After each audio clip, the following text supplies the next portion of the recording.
आज इस वीडियो में मैं बात करने वाला हूं कि इंडिया में इंटरनेट के साथ प्रॉब्लम क्या है। इंटरनेट सही चलता क्यों नहीं है, गांव में क्यों नेटवर्क की स्पीड अच्छी नहीं आती। जब इंटरनेट सबकी जरूरत है ही तो सरकार इंटरनेट सबको फ्री में क्यों नहीं दे देती, इसके बारे में मैं बात करने वाला हूं आज। तो सबसे पहले देखते हैं कि फ्री में इंटरनेट क्यों नहीं मिल सकता। इंटरनेट को चलाने के लिए खर्चा लगता है। अब ऐसा नहीं है कि एक बार इंटरनेट सेटअप कर दिया किसी कंपनी ने तो वो हर वक्त आपको फ्री इंटरनेट देती रही, नहीं। इंटरनेट का मतलब क्या होता है, समुद्र के नीचे से केबल्स जो बिछे हुए हैं उनका, अब एक बार बिछा दिए उसके पैसे लगते हैं, उसके मेंटेनेंस में भी चार्ज लगता है। अलग अलग टावर्स लगाना उसमें पैसे लगते हैं।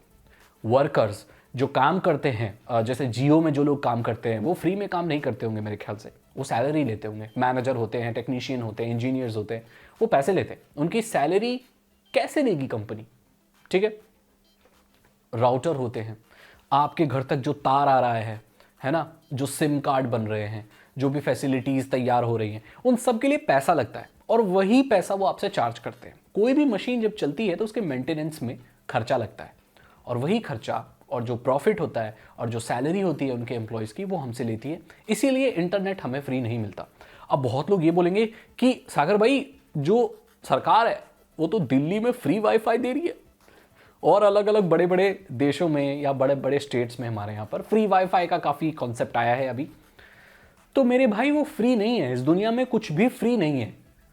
वो आपके जो टैक्स का पैसा होता है जो सरकार को आप देते हैं डायरेक्टली या इनडायरेक्टली, उसी पैसे से सरकार आपको ये फैसिलिटीज़ प्रोवाइड करती है। सरकार भी पैसा कहाँ से लाएगी, जनता से ही लेती है टैक्स और उससे आपको फैसिलिटीज़ प्रोवाइड कर। फ्री की बात आई है तो लोग बोलेंगे कि सागर भाई गूगल तो फ्री है, व्हाट्सएप भी तो फ्री है, हमें पैसा थोड़ी देना पड़ता है। इसकी एक अलग कहानी है, वो फ्री नहीं है। गूगल को इस्तेमाल करने के लिए आपको अपनी प्राइवेसी और अपना डेटा देना पड़ता है और आप ही एक प्रोडक्ट है, आप वहाँ पर जमा हो रहे हैं, उसकी वही पूंजी है और उसी से गूगल पैसे कमाता है। और इसीलिए आपको गूगल की जो सर्विसेज हैं जैसे जीमेल, जैसे गूगल सर्च वगैरह आपको फ्री में मिलती है, क्योंकि आप ही प्रोडक्ट हैं और अपना डेटा और प्राइवेसी आप उनको दे रहे हैं जाने अनजाने में, और उसका वो इस्तेमाल कर रहे हैं। इसीलिए आपको जो सर्विसेज है वो सब फ्री मिलती है। अब एक और सवाल आता है कि अगर दूसरी कंट्रीज से कंपेयर करें, जैसे अमेरिका से कंपेयर करें इंडिया में, तो इंडिया में इंटरनेट काफ़ी सस्ता है और इंडिया एक डेवलपिंग कंट्री है और यूनाइटेड स्टेट्स आप कह सकते हैं ऑफ अमेरिका एक डेवलप्ड कंट्री है। डेवलपिंग कंट्री में इंटरनेट का जो रेट्स होते हैं वो कम इसलिए होते हैं, पहले तो इसके क्वालिटी इतनी अच्छी नहीं होती है, स्पीड इतनी अच्छी नहीं होती है, और डेवलपिंग कंट्रीज़ में अब भी लोग इंटरनेट को अडाप्ट कर रहे होते हैं, उनकी आदत पड़ रही होती है कि वो इंटरनेट को इस्तेमाल करें।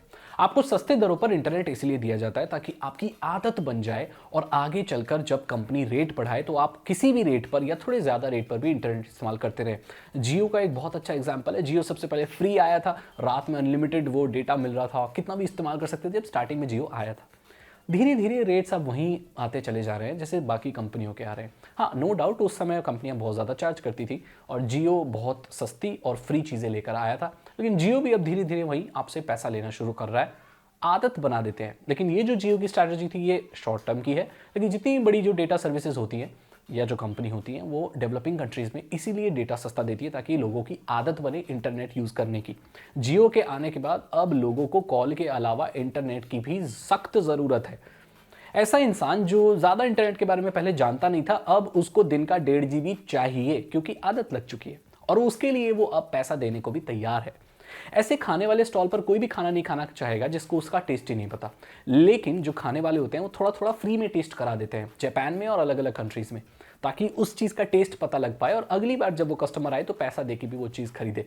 यही कॉन्सेप्ट डेटा के साथ भी है। हमारे भारत में अब इंटरनेट कनेक्शन की जो स्पीड खराब है या जो सर्विसेज अच्छी नहीं है, उसके पीछे वजह क्या है? उसके पीछे वजह है पॉपुलेशन और प्रॉफिट मैक्सिमाइजेशन। अब मैं यहाँ थोड़ा कॉमर्स साइड में चला जाता हूँ इस चीज़ को एक्सप्लेन करने के लिए। पॉपुलेशन इसीलिए क्योंकि एक टावर लगा है, उस पर पर्टिकुलर लोग हैं, जैसे इतने हज़ार लोग हैं तो पॉपुलेशन बहुत ज़्यादा है, बहुत ज़्यादा लोग हैं, तो एक टावर पे बहुत ज़्यादा लोग आ गए। अब कायदे से देखा जाए तो इतने सारे लोगों के लिए 4 टावर लगने चाहिए, लेकिन ये जो कंपनियां एक ही टावर लगाती हैं जिससे कम खर्चा होता है। लेकिन इससे प्रॉब्लम ये आती है कि जितने भी सारे लोग हैं, क्योंकि बहुत सारे लोग इंटरनेट यूज़ करते हैं इंडिया में, उनको जो स्पीड है वो बढ़ जाती है और इतनी अच्छी सर्विसेज नहीं मिल पाती। ये कंपनियां अभी करंट टेक्नोलॉजी पर फोकस नहीं करती। आपको याद होगा जब 3G आया था तो 3G की स्पीड 3G जैसी चलती नहीं थी। अभी 4G आया है तो 4G की स्पीड ठीक नहीं है बहुत हिस्सों में, लेकिन अब भी आप न्यूज़ में देख रहे होंगे कि 5G के ऊपर ट्रायल्स चल रहे हैं। करंट टेक्नोलॉजी पर ये लोग इतना इन्वेस्ट नहीं करते, उसको परफेक्ट नहीं बनाते और आगे की टेक्नोलॉजी के ऊपर भागने के लिए बहुत उतावले रहते हैं। अब इन कंपनियों से पूछो कि ऐसे छोटे छोटे इलाकों में या बहुत सारे इलाकों में आपकी 4G की स्पीड नहीं आती, तो सही तो ये चीज़ कहती है कि आपको अपनी 4G इंप्रूव करनी है पहले, बाद में आप 5G पे कूदो। लेकिन यहाँ पर क्या करते हैं, 4G मर मर के कैसे कैसे चल रहा है और सीधा 5G ट्रायल्स के ऊपर जुड़ रहे हैं, और ये नंबर्स का खेल है। अब ये फ़ोन के कैमरास के साथ भी होता है, उनको कोई फर्क नहीं पड़ता कि कैमरा की क्वालिटी कितनी अच्छी है, सेंसर कौन सा अच्छा, नहीं, यहाँ पर सिर्फ रेस लग रही है कैमरा में मेगापिक्सल की, कि हमारा 20 मेगापिक्सल, हमारा 48 मेगापिक्सल, हमारा 56, हमारा देश 269, 378। एग्जाम्पल के तौर पर बता रहा हूँ मैं आपको। हालांकि उससे ज़्यादा कोई फर्क नहीं पड़ता मेगापिक्सल से, लेकिन ये मार्केटिंग स्ट्रैटेजी है कि कस्टमर को ये लगेगा कि जिसका ज़्यादा मेगापिक्सल है उसका कैमरा ज़्यादा बेटर है, या अगर आप 5G इस्तेमाल करते हैं तो आपका कनेक्शन ज़्यादा फास्ट होगा। नहीं, अगर आपकी 5G की वो ख़राब कनेक्शन है, एक ही डंडा आ रहा है, नेटवर्क कंडीशन ख़राब है, तो कोई फर्क नहीं पड़ता, 4G ज़्यादा फास्ट चल जाएगा आपसे, अगर 4G के नेटवर्क अच्छे हैं और 4G की सर्विस अच्छी है तो। ये सिर्फ मार्केटिंग स्ट्रैटेजी है, इसीलिए ये लोग 4G पर ज़्यादा इन्वेस्ट नहीं करते, ताकि ये 5G के ट्रायल्स कर सके और नई टेक्नोलॉजी को जल्दी से जल्दी अडेप्ट कर सके। कोई फर्क नहीं पड़ता इन लोगों को स्पीड 4G वाली आती है या नहीं आती। और जो लास्ट प्रॉब्लम है वो है इंटरनेट गेटवेज की। अब इस चीज़ के बारे में आपने ज़्यादा नहीं सुना होगा कि इंटरनेट गेटवेज होती क्या है। इंटरनेट का मतलब ही यही होता है कि पूरी दुनिया के कंप्यूटर्स आपस में, सर्वर्स, IoT डिवाइसेस सब आपस में कनेक्टेड है। ये एक नेटवर्क है, एक जाल जैसा है इंटरनेट, ठीक है। तो ये जाल सिर्फ भारत में तो है नहीं, भारत के अलावा दूसरी कंट्रीज से भी आप इंटरनेट के थ्रू कनेक्टेड रहते हैं, और भारत के यहाँ से भी बहुत सारे केबल्स जा रहे हैं, जो बड़ी बड़ी कंपनियाँ होती हैं उनके इंटरनेट के केबल। आपने यूट्यूब पे ही बहुत जगह देखा होगा, आपने पढ़ा भी होगा कि समुद्र के नीचे से मोटे मोटे तार जा रहे हैं जो एक देश को दूसरे देश से इंटरनेट से कनेक्ट करते हैं, सर्वर से, डेटा सेंटर से कनेक्ट करते हैं, राइट। तो ये जो केबल्स होते हैं ये इंडिया के कुछ डेटा सेंटर्स, जो कि इंडिया में बड़े बड़े 4 डेटा सेंटर्स हैं, वहीं के थ्रू आप गेटवे भी कह सकते हो, डेटा सेंटर कहना ठीक नहीं होगा, डेटा सेंटर वो लोग कहेंगे जो मतलब इतना टेकी नहीं है, इंटरनेट गेटवेज कहना ज़्यादा बेटर होगा। तो जो गेटवेज होते हैं वहीं से आपका इंटरनेट आता है, और ये इंडिया में 4 है, और कोई भी प्राइवेट गेटवेज नहीं है, जिससे क्या होता है कि जो सरकारी गेटवेज हैं, जैसे मुंबई में है, चेन्नई में है, अगरतला में है, तो ये जगह पर जितने हैं, कोची में है, तो यहाँ पर जितने भी हैं वहीं से इंटरनेट आ रहा है, तो ये लिमिटेड है, 4 है।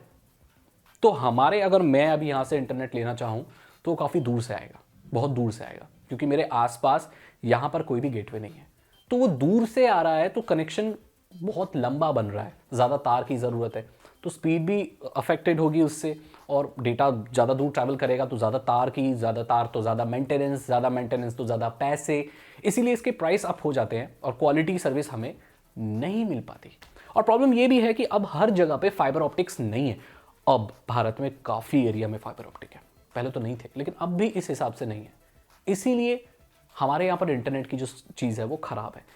और बहुत सारी वजह हैं जिससे हमारा इंटरनेट हमें अच्छा नहीं मिल पाता, जैसे कि लोग इतने पैसे नहीं देना चाहते, या और बहुत सारी प्रॉब्लम्स हैं, लेकिन ये मुख्य तौर पर जो परेशानी है भारत में इंटरनेट की, हमें प्रॉपर इंटरनेट नहीं मिल पाता, ये मैंने आपको बता दिया। इन चीज़ों को अगर सॉल्व कर दिया जाए तो काफ़ी हद तक हमें एक बेटर इंटरनेट कनेक्शन मिल पाएगा।